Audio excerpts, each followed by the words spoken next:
हमारे आज के स्रोत की शुरुआत ही मतलब कुछ बहुत नाटकीय पंक्तियों से होती है। हाँ, जो एक बहुत बड़े संकट की तरफ इशारा करती हैं। बिल्कुल। इसमें लिखा है, जब अंधकार अपने चरम पर होता है।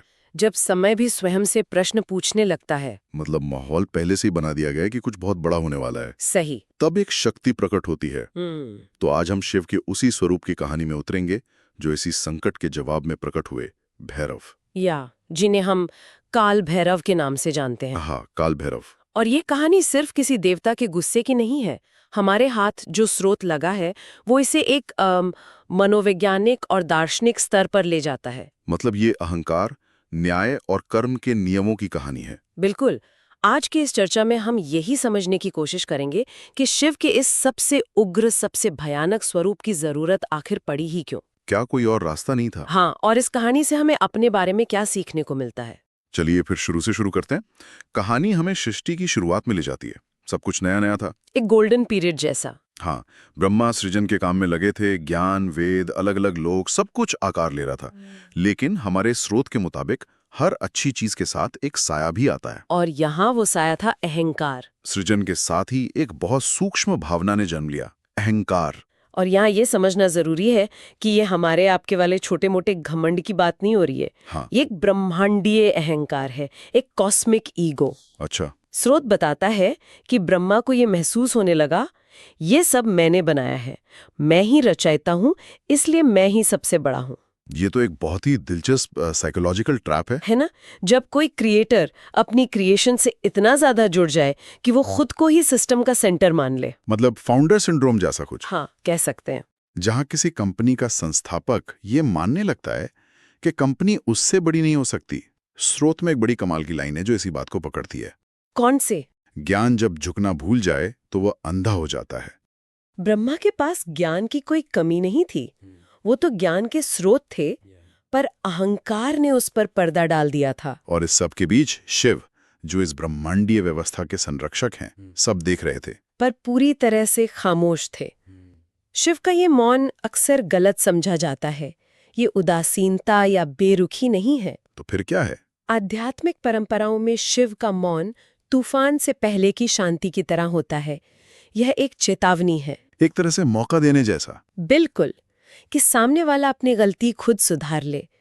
उनका चुप रहना इस बात का संकेत है कि गड़बड़ी बहुत गहरी है, और अगर हस्तक्षेप करना पड़ा तो वो बहुत तीव्र होगा। तो शिव का ये मौन एक तरह से रस्सी को ढीला छोड़ने जैसा था, ये देखने के लिए कि ब्रह्मा कितनी दूर तक जाते हैं। और जाहिर है वो बहुत दूर चले गए। कहानी उस मोड़ पर पहुंचती है जहां एक्शन लेना जरूरी हो जाता है। ब्रह्मा ने अपनी सभा में ऐलान कर दिया कि वे शिव से भी श्रेष्ठ हैं। ये सिर्फ एक दावा नहीं था, ये सीधे सीधे ब्रह्मांड के मूल संतुलन पर हमला था। और यही वो टिपिंग पॉइंट था। बिल्कुल। अब बात सिर्फ दर्शन या संवाद से नहीं सुलझ सकती थी।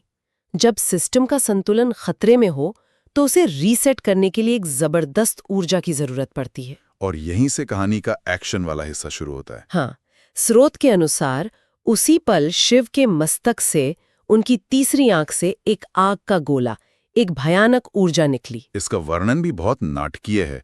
कहते हैं कि आकाश कांप गया, दिशाएं डर से सिहर गईं। और उस ऊर्जा से एक ऐसा स्वरूप प्रकट हुआ जिसकी कल्पना भी मुश्किल है। भस्म से लिपा हुआ शरीर, जटाओं में मानो आग लगी हो, और आंखों में खुद समय या काल नजर आ रहा था। यही थी भैरव। यहाँ जो बात मुझे सबसे आकर्षक लगती है वो है भैरव की पहचान को देकर स्रोत का नजरिया। हाँ, वो लाइन बहुत गहरी है। वो साफ साफ कहता है, वे न देव थे न दानव, वे न्याय थे। ये लाइन उन्हें किसी भी श्रेणी से बाहर कर देती है। वो किसी के पक्ष में या खिलाफ नहीं है, वो बस एक सिद्धांत का मूर्त रूप है। एक कॉस्मिक जस्टिस सिस्टम के एनफोर्समेंट एजेंट। क्या बात है, बिल्कुल सही कहा। उनका काम किसी व्यक्ति को सजा देना नहीं, बल्कि बिगड़ चुके संतुलन को फिर से स्थापित करना है। और उन्होंने अपना काम बिना किसी देरी के किया। भैरव सीधे ब्रह्मा के सामने पहुंचे। यहाँ कोई लंबी चौड़ी बहस नहीं हुई, कोई चेतावनी नहीं। कहानी में लिखा है, बिना क्रोध, बिना संवाद। ये बहुत महत्वपूर्ण है। उनके चेहरे पर गुस्सा नहीं था, क्योंकि ये कोई व्यक्तिगत लड़ाई थी ही नहीं। ये तो बस एक जरूरत थी। और एक ही पल में भैरव ने अपने नाखून से ब्रह्मा का 5वां सिर काट दिया। और स्रोत तुरंत इस घटना का मतलब भी समझाता है, ताकि हम इसे सिर्फ एक हिंसक घटना ना समझ लें। हाँ, वो कहता है, ये सिर नहीं, ये अहंकार था। ब्रह्मा के वो 5 सिर 4 वेदों और 5वें अहंकार के प्रतीक थे। वो 5वां सिर जो बाकियों से ऊपर उठकर खुद को सबसे महान बता रहा था, वही समस्या की जड़ था। तो भैरव ने असल में उस अहंकार को ही जड़ से खत्म कर दिया। उस एक पल के लिए जैसे पूरी सृष्टि थम गई, संतुलन वापस आ गया। लेकिन कहानी यहाँ खत्म नहीं होती। असल में यहाँ से एक और भी गहरा अध्याय शुरू होता है, कर्म के सिद्धांत का अध्याय। सही कहा। यही आकर ये कथा एक साधारण मिथोलॉजिकल स्टोरी से ऊपर उठकर एक गहरी फिलॉसफी बन जाती है। अहंकार का अंत तो हो गया, लेकिन एक क्रिया हुई की। एक सिर काटा गया था, जो औपचारिक रूप से एक ब्रह्म हत्या थी। यानी एक ब्राह्मण की हत्या। हाँ, और स्रोत कहता है शिव का धर्म अटल है, कर्म का फल हर किसी को भोगना पड़ता है। यहाँ पर एक बात मेरे मन में अटक रही है। अगर भैरव का काम ब्रह्मांडीय न्याय के लिए जरूरी था और उन्होंने शिव के ही आदेश पर यह किया, तो फिर उन्हें ब्रह्म हत्या का पाप क्यों लगा? ये एक बेहतरीन सवाल है। ये तो कुछ ऐसा हुआ जैसे किसी सर्जन को मरीज को बचाने के लिए चीरा लगाने पर हमला करने का दोषी ठहरा दिया जाए। ये विरोधाभास क्यों है? देखिए, यहीं पर कर्म का सिद्धांत बहुत सूक्ष्म हो जाता है। इसका जवाब है, कर्म का नियम पूरी तरह से निष्पक्ष है, इम्पार्शियल है। अच्छा। वो क्रिया के पीछे के मंशा को देखता है, लेकिन क्रिया के परिणाम से आपको मुक्त नहीं करता। सर्जन को चीरा लगाने की इजाजत है, लेकिन उसके बाद उसे मरीज के घाव को भरना भी पड़ता है। वो उसे खुला नहीं छोड़ सकता। बिल्कुल। भैरव ने जो किया वो जरूरी था, लेकिन उस क्रिया का एक परिणाम था ब्रह्म हत्या का दोष। उस दोष को भी साफ करना जरूरी था ताकि कर्म का चक्र पूरा हो सके। ये दिखाता है कि कोई भी, यहाँ तक कि शिव का अपना स्वरूप भी, इस ब्रह्मांडीय नियम से ऊपर नहीं है। वाह। मतलब आप सिस्टम को ठीक करने के लिए सिस्टम के नियमों को तोड़ नहीं सकते। आपको नियम के दायरे में रहकर ही प्रायश्चित करना होगा, और ये प्रायश्चित एक भौतिक रूप ले लेता है। हाँ, ब्रह्मा का कटा हुआ सिर, वो कपाल, भैरव के बाएं हाथ से चिपक गया। ये कोई साधारण श्राप नहीं था। नहीं, ये उनके कर्म का एक जीता जागता स्थायी सबूत बन गया, जिसे उन्हें हमेशा अपने साथ लेकर चलना था। और यहीं से उनकी लंबी और कठिन यात्रा शुरू होती है। ये यात्रा सिर्फ एक सजा नहीं है, ये एक शुद्धिकरण की प्रक्रिया है। भैरव जो न्याय के प्रतीक थे, अब एक दिगंबर योगी बन गए। एक ऐसा योगी जिसे समाज से बाहर माना जाता है। हाँ, जो स्थापित नियमों से नहीं बंधा है। उनकी दुनिया ही बदल गई। कहानी में उनके इस नए जीवन का जिक्र है। शमशान उनकी भूमि बन गई, रात उनकी साथी। ये हर तरह के सांसारिक सुख, मान सम्मान और सामाजिक पहचान का पूरी तरह से त्याग है। वो नगर नगर वन वन भटके, लेकिन वो कपाल उनके हाथ से अलग नहीं हुआ। इस यात्रा का प्रतीकात्मक अर्थ बहुत गहरा है। शमशान में रहना मतलब हर पल मृत्यु और नश्वरता का सच का सामना करना। ये अहंकार को पूरी तरह से मिटाने की अंतिम प्रक्रिया है। सही, जहाँ जीवन का ग्लैमर और दिखावा खत्म होता है, वहाँ भैरव का वास है। ये दिखाता है कि वो जीवन और मृत्यु के चक्र के कितने करीब है, जहाँ कोई भ्रम नहीं होता। और इसी यात्रा में उन्हें एक साथी भी मिलता है, एक कुत्ता। हाँ, जो उनका वाहन बन जाता है। आमतौर पे हम देवताओं के साथ घोड़े, बैल या शेर जैसे वाहनों की कल्पना करते हैं, पर यहाँ एक कुत्ता है। स्रोत इसके पीछे का कारण बताता है, जो अंधकार में भी सत्य पहचानता है। ये बहुत ही सुंदर प्रतीक है। कुत्ता बिना शर्त निष्ठा और सहज ज्ञान मतलब इंट्यूशन का प्रतीक है। बिल्कुल, वो उस शक्ति को दिखाता है जो बाहरी रूप रंग और सामाजिक दर्जे के पार देख सकती है। सही बात है। वो कुत्ता शायद अकेला ऐसा प्राणी था जो भैरव के बाहरी डरावने रूप से डरे बिना उनके असली स्वरूप को पहचान सका। तो ये पूरी यात्रा एक लंबी तपस्या थी। एक ब्रह्मांडीय न्यायाधीश को खुद कर्म के विधान से गुजरना पड़ रहा था, ताकि संतुलन सिर्फ बाहरी दुनिया में नहीं बल्कि हर स्तर पर स्थापित हो सके। और आखिरकार युगों तक भटकने के बाद भैरव उस जगह पहुंचे जहां उनकी इस यात्रा का अंत होना था। काशी, आज का वाराणसी। काशी का भारतीय अध्यात्म में एक बहुत ही खास दर्जा है। इसे मोक्ष की भूमि माना जाता है। एक ऐसी जगह जो कर्म के सामान्य नियमों से परे है। हाँ, कहते हैं कि यहाँ मरने वाले को सीधे मोक्ष मिलता है।